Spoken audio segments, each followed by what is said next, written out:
सरकारों का बहुत बहुत धन्यवाद कि आज जैसे पूरे उत्तरी भारत में बाढ़ जैसी स्थिति बनी और उससे बहुत सारे लोग प्रभावित भी हुए हैं। बहुत सारे किसान जिनकी फसलें खराब हुई हैं, बहुत सारे ऐसे मकान भी जो आबादी थोड़ा डाउन में बसी हुई थी और बहुत सारी ऐसी कॉलोनियां भी हैं जो पानी की निकासी का दिक्कत होने की वजह से उनके भी घरों में पानी आज हम सब उन सब परिवारों के लिए भी जिससे क्योंकि ये बड़ी संकट की घड़ी है उनके लिए, जिनकी कोई छत टूट जाती है, कोई दीवार गिर जाती है, मकान में दरार आ जाती है। और अभी मैं भुना होके आया, वहाँ मैंने बहुत सारी दुकानों में बेसमेंट में पानी भी देखा है। बहुत सारे दुकानदार भाइयों का नुकसान हुआ है और हरियाणा सरकार ने अच्छे प्रबंध किए हैं, लेकिन ये प्राकृतिक बारिश का कितनी हो जाए, कब हो जाए, और कई दफ़े अनुमान नहीं होता, बारिश का पानी भर जाता है और सरकार की तरफ से भी पूरा प्रशासन मुस्तैदी से लगा है और भारतीय जनता पार्टी के तमाम कार्यकर्ता, हमारे विधायक, हमारे जनप्रतिनिधि, पार्टी के कार्यकर्ता अपने अपने एरिया में इस बाढ़ की स्थिति से निपटने के लिए लोगों की सहायता में लगे हैं और उचित प्रबंध करते हुए जल्दी से जल्दी जहां पानी का जल भरा हुआ है वो जल्दी से निकले, इस प्रकार की व्यवस्था करने में भी हम सब लगे हैं। आज क्योंकि पार्टी का हमारा जो जिलाध्यक्ष जी ने जैसा बताया, ये सेवा पखवाड़ा है। लोकप्रिय प्रधानमंत्री नरेंद्र मोदी जी का 17 सितंबर को जन्मदिन और उसी दिन विश्वकर्मा डे भी है और उससे लेके 2 अक्टूबर राष्ट्रपिता महात्मा गांधी जी की जयंती, पूर्व प्रधानमंत्री लाल बहादुर शास्त्री की जयंती है। उस अवसर तक हम एक सेवा के कार्य 12 सेवा के कार्य उस पूरे अभियान में हमारे रहेंगे और 17 तारीख को ब्लड डोनेशन लगाना और रक्तदान शिविरों के माध्यम से हम इस अभियान को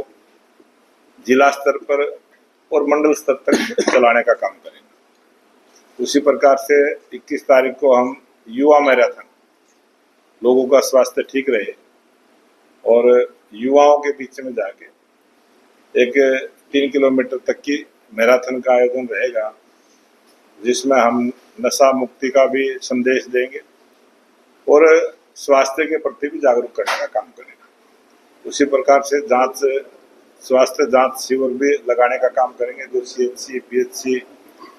जहां हॉस्पिटलों में सरकार अपने स्तर पर लगाने का काम करती है, वहां संगठन की दृष्टि से भी हम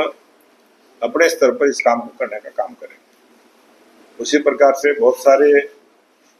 जो आज पर्यावरण की दृष्टि को देखते हुए पेड़ों की कमी है। आज देश की 140 करोड़ आबादी है और पेड़ों की संख्या फिर भी कम लगती है। एक पेड़ माँ के नाम। ये अभियान भी तेज गति से चले और हमारे कार्यकर्ता बूथ स्तर पर जाकर पेड़ लगाने के अभियान को तेज गति से करेंगे। आज बारिश का मौसम है, उसके बाद भी स्वच्छता का अभियान, क्योंकि वो बहुत जरूरी है और पूरा एक पखवाड़ा हम स्वच्छता को लेके, बहुत सारे हॉस्पिटल हैं, हमारे शहीद स्मारक हैं, महापुरुषों के चित्र कहीं लगे हैं, चौक के ऊपर पार्कों का है, हॉस्पिटल हैं, बस अड्डे हैं, रेलवे स्टेशन हैं, बहुत सारी ऐसी बस्तियां भी हैं जहां उस प्रकार का एक अभियान हम बूथ स्तर पर चलाने का काम करेंगे। और कुछ प्रबुद्ध जनों के साथ भी एक हमारा पूरा अभियान रहेगा कि हम जिला स्तर पर उस अभियान को करते हुए इंजीनियर हैं, डॉक्टर हैं, रिटायर्ड कर्मचारी हैं, उन सब के बीच में जाके और जो पार्टी का विचार है उसको लेकर चर्चा करने वाले हैं। और पंडित दीनदयाल उपाध्याय जी की जयंती 25 सितंबर को आएगी, जो प्रत्येक बूथ पर जाकर हमारे कार्यकर्ता पंडित दीनदयाल उपाध्याय जी का जो विजन था अंत्योदय की सरकार, जिस पर हमारी सरकार काम कर रही है, कि समाज के अंतिम व्यक्ति का उदय किस प्रकार से हो। इसीलिए जो जन कल्याण की योजनाएं भारत सरकार के द्वारा और हरियाणा के सरकार के द्वारा जितनी भी चली हैं, उन सब का लाभ गरीब के घर तक पहुंचे, इस प्रकार से एक पूरा पखवाड़ा हम जनता के बीच में जाने वाले हैं। और 2 तारीख को लाल बहादुर शास्त्री की जयंती और महात्मा गांधी जी की जयंती है, उस दिन भी हम स्वच्छता का अभियान चलाएंगे और दोनों महापुरुषों की जयंती मनाने का काम करेंगे। ये एक बड़ा आयोजन भारतीय जनता पार्टी के जो लाखों कार्यकर्ता हैं वो सब मिलकर पार्टी की विचारधारा पे करेंगे। और मैं एक और बात, जो अभी आप सबने देखा है 3 तारीख को जो हमारी वित्त मंत्री सीतारमण जी ने 2 दिन का जीएसटी को लेकर, और ये बात देश के लोकप्रिय प्रधानमंत्री नरेंद्र मोदी जी ने जो 15 अगस्त 2025 को लाल किले की प्राचीर से कहा था, सेकेंड जनरेशन रिफॉर्म की बात कही थी। आर्थिक दृष्टि से देश किस प्रकार से आगे बढ़े, वो काम सीतारमण जी ने, जो हमारे 2 स्लैब थे 12% और 27%, उसको खत्म करते हुए 5 और 18 के 2 स्लैब बनाए हैं, जिसमें अनेक वर्गों को इसका लाभ हुआ है।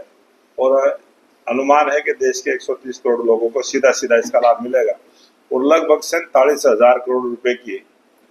सीधे जनता के बीच में, जनता को इसका सीधा लाभ मिलेगा। पारिवारिक आदमी अध्यक्ष सरकार ने जो बाढ़ पीड़ित है उनके लिए पोर्टल खोला है, और मैं जानकारी बता दूं, इसमें पोर्टल खोल दिया जो बाढ़ प्रभावित है उनके लिए, लेकिन विपक्ष का आरोप है कि किसान है या ग्रामीण है वो पोर्टल पे जाएं या अपने घर और फसल को बचाएं, उनको तुरंत फौरी मदद मिलनी चाहिए। देखो, आज टेक्नोलॉजी का जमाना है और टेक्नोलॉजी का जमाना इस प्रकार का है, अगर किसी को भी किसी प्रकार का नुकसान होता है वो अपने टेलीफोन के माध्यम से, खाली एंड्रॉयड फोन होना चाहिए, कोई ये नहीं है कि सीएससी सेंटर पर ही जाके, बहुत सारी चीजें हैं। और आज बहुत सारे संगठन ऐसे हैं जो फ्री में सेवा का काम कर रहे हैं, और भारतीय जनता पार्टी के तमाम कार्यकर्ता, किसी को भी कोई इस प्रकार का नुकसान होगा उसको सरल पोर्टल पे अपलोड करने का भी काम करेंगे और उसको सहायता दिलवाने का भी काम करेंगे। अध्यक्ष जी, आप लगातार जो है वो प्राकृतिक स्रोतों के द्वारा हमें पानी मिलता है और हम डैम बनाते हैं, फिर उसका जिस प्रकार से हमें पानी मिलता है और जिस लिमिट में मिलता है उसी प्रकार की सारी व्यवस्थाएं करते हैं। और नहरों का सिस्टम जब किसान को पानी देते हैं उसका भी समान बंटवारा करते हुए देते हैं। ये जो अभी आज की जो स्थिति बनी है ये बारिश के मौसम में बनी है, ये बारिश के कारण बनी है और किसी को पता नहीं कितनी बारिश कब हो जाए। आज भी मैं अब आया हूँ सोनीपत से चल के, तो मेरे को यहाँ रास्ते में सिरसा में घुसने के बाद ज्यादा बारिश मिली है और पीछे कहीं भी बारिश नहीं थी,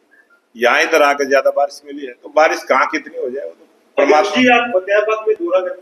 अभी यहाँ के कार्यकर्ताओं से बातचीत करने के बाद से जिस प्रकार की योजना बनेगी बनाएंगे। सर, स्थानीय विधायक आरोपते हैं ना फील्ड के अंदर नजर आते हैं और बीजेपी सरकार है मौजूदा, तो बीजेपी के जो मुख्यमंत्री की बात करें या जो बड़े नेता हैं उनको बताया जाएगा, अधिकारियों के बारे में क्या उनकी बात भी सुनी जाएगी। आज 42 विधानसभा ऐसी हैं जहाँ हमारे हैं और वो जो 42 विधायक है वो इस प्रकार का लगाते रहते हैं, फोन नहीं उठाते, लेकिन भारतीय जनता पार्टी के कार्यकर्ताओं का भी फोन उठता है, आम जनता भी, आप भी कभी फोन करके देखना, सभी अधिकारी फोन उठाते हैं। ये राजनीतिक लोग आरोप लगाने का काम करते हैं और अधिकारियों को सख्त निर्देश है, आम आदमी की भी बात सुनते हैं और जनता दरबार भी लगते हैं और समस्याओं का समाधान भी हो रहा है। और भारतीय जनता पार्टी के कार्यकर्ता तमाम जनता की जो भी समस्या है अधिकारियों के पास लेके जाते हैं, उनका समाधान होता है। बाढ़ग्रस्त